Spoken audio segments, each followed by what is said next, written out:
Right now, while most gardeners are quietly giving up on their containers, a second growing season is opening up, and almost nobody takes advantage of it. If you've ever assumed August means the end of the road for your garden, I need you to hear this, because one of the 9 vegetables I'm about to walk you through has a planting window so narrow that if you miss it this year, you're waiting until next August to try again. Stick with me, because by the end of this list, you'll know exactly which vegetables to get into your containers this week, and why the ones who wait until spring are always a season behind.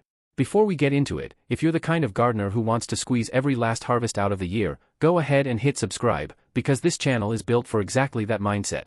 Here's the thing almost nobody tells you about August. By this point in the summer, your containers are tired. The soil's been baked by 3 months of sun, the leaves look a little rough around the edges, and it's tempting to think you're just watering out the clock until fall cleanup. But here's what's actually happening underneath the surface. That same soil everybody's ready to give up on is warm, and warm soil means fast germination. At the same time, the nights are just starting to cool down, which takes stress off a whole category of vegetables that actually struggle in peak summer heat. Warm days to get seeds going, cooler nights to keep plants from stressing out. That combination doesn't show up in spring. It only shows up right now. And container gardening gives you an advantage here that in-ground beds don't. You control the soil, you control the watering, you can move things into shade during a late heat wave, and you can keep a much closer eye on pests before they take hold. So before you write off your containers for the year, let's talk about the 9 vegetables that are quietly waiting for exactly this moment. Let's start with kale. Most people think of kale as a cold-tolerant crop, and that's true, but that's not the reason to plant it in August. Here's the part most gardeners never learn. Kale planted now doesn't just survive the cooling temperatures, it actually gets sweeter because of them. When the nights start to dip, kale converts some of its starches into sugars as a natural defense mechanism, and the flavor difference between summer kale and frost-kissed fall kale is night and day. The mistake most people make is either skipping kale entirely because they think it's a spring-only crop, or planting it too early in the summer heat, where it turns tough and bitter. The fix is simple.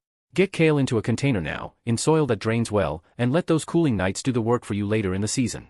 Picture pulling a handful of dark, tender leaves in October that taste noticeably sweeter than anything you grew in June. That's reason enough on its own, but kale isn't even the most overlooked crop on this list. Next up is Swiss chard, and this one gets filed away in people's minds as a spring vegetable, which is a mistake that costs them a genuinely productive fall crop. Chard handles heat reasonably well, but it performs even better once temperatures start easing off, and in a container, it becomes one of the most visually striking plants you can grow, with those deep red and gold stems standing out against everything else winding down for the season. The common misconception is that chard needs a long, cool season to get established, but planted in August, it grows quickly in that lingering summer warmth and then holds up beautifully as temperatures drop. The practical tip here is to keep harvesting the outer leaves as you go, rather than waiting for one big harvest, because that keeps the plant productive for weeks longer. Many experienced gardeners will tell you chard is one of the last things standing in their containers well into late fall, cutting fresh stems long after neighboring gardens have gone quiet. Now here's where a lot of people get tripped up, and it's with something as simple as lettuce. If you've ever grown lettuce in the middle of summer only to watch it bolt and turn bitter within days, that's not a lettuce problem, that's a timing problem. Lettuce hates heat, and by planting in August, you're actually working around the exact issue that ruined your summer batch. As the days start to shorten and the nights cool, lettuce slows its rush to bolt and instead puts its energy into producing tender, mild leaves. The mistake is assuming lettuce's window closed back in spring. It didn't. It's reopening right now. Choose loose leaf or romaine varieties over head lettuce, since they handle the transitional weather better, and keep the soil consistently moist while seedlings establish. Within a matter of weeks, you could be harvesting crisp salad greens well into October, right as everyone else's summer lettuce is a distant memory. Spinach follows a similar pattern, but the mistake here is different. A lot of gardeners try to plant spinach too early, while the soil is still holding on to peak summer heat, and the seeds simply refuse to germinate well in those conditions. Spinach is picky about soil temperature in a way most root vegetables and leafy greens aren't. The trick many experienced growers rely on is waiting until temperatures start easing, sometimes even chilling spinach seeds in the refrigerator for a few days before planting to trick them into germinating faster. Once spinach does get going in a container, it grows quickly in the cooling weeks ahead, rewarding you with dark, nutrient-dense leaves that hold their flavor far better than heat-stressed summer spinach ever does. Now let's talk about a vegetable most people assume they've completely missed their window on: bush beans. Here's the part that surprises most gardeners. If you plant bush beans in the first half of August, in most parts of the country, you still have enough warm growing days ahead of you to get a legitimate harvest before the first frost. The mistake is assuming beans are strictly a summer-only crop, when in reality it's the compressed timeline that matters, not the calendar season. Bush beans are naturally suited to containers because they don't need the trellising that pole beans do, which means less setup and a faster path from seed to harvest. The tip here is simple. Don't wait. This window is genuinely narrow, and every week deeper into August cuts into your margin for a full harvest before cooler weather sets in for good. If you want something even faster, radishes might be the most underrated vegetable on this entire list. Most gardeners walk right past radishes because they don't feel exciting, but here's what those gardeners are missing. Radishes are one of the fastest crops you can grow in a container, often ready to harvest in under a month. Planted in August, they avoid the woody, overly spicy texture that comes from growing in peak summer heat, and instead develop a crisper bite and milder flavor as the weather cools. The common mistake is overcrowding them in the container, which leads to small, misshapen roots. Give them a little breathing room, keep the soil consistently moist, and you'll have a harvest before most of the other vegetables on this list have even fully matured. Carrots are next, and this is where a lot of container gardeners run into trouble, not because of the vegetable itself, but because of the container.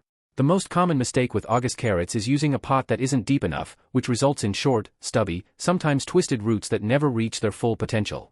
Carrots need loose, well-draining soil and real depth to grow straight and long. The upside is that cooling fall temperatures actually improve carrot flavor significantly, converting more of their starches into sugar the same way kale does, which is why fall-harvested carrots often taste noticeably sweeter than the ones pulled in early summer. Choose a container with real depth, use a loose potting mix without heavy clay or compacted soil, and you'll set yourself up for a harvest that rewards the patience. Beets deserve a spot on this list too, and they're often overlooked because gardeners don't realize they're getting two vegetables in one. While the roots are developing underground, beet greens are perfectly edible and can be harvested along the way without hurting the roots' growth. Planted in August, beets benefit from the same cooling temperature sweetness boost as carrots, and because they mature relatively quickly, they're a strong fit for the shortening days ahead.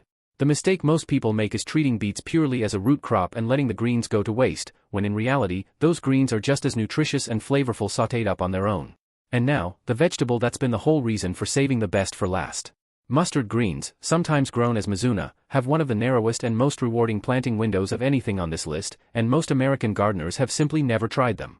Here's what makes this one special. Mustard greens thrive specifically in the cooling weather that follows summer heat, and they grow remarkably fast, often ready to harvest within 30 to 40 days. That means an August planting lines up almost perfectly with their ideal conditions, giving you a crop that performs better right now than it would at almost any other point in the year. The flavor carries a natural peppery bite when harvested young, mellowing into something deeper and more complex if you let the leaves mature a little longer. The reason this crop rewards patience more than any other on this list comes down to timing. Miss this window, and you're not just delaying a harvest, you're waiting a full year for conditions to line up this well again. For gardeners willing to try something a little outside their usual rotation, this is the crop that quietly separates the experienced growers from everyone else. So here's the perspective I want to leave you with. August isn't the finish line for your garden. It's the start of a second season that most gardeners never claim, simply because they never realized it was there. The soil is warm, the nights are cooling, and 9 legitimate opportunities are sitting right in front of you, whether you've got a single pot on a balcony or a full row of containers on a patio. I'd love to know, what's your growing zone, and which of these 9 are you getting into a container this week? Drop it in the comments, I read every one. And if this helped you see your containers a little differently, go ahead and subscribe, because there's a lot more of this kind of season extending advice coming.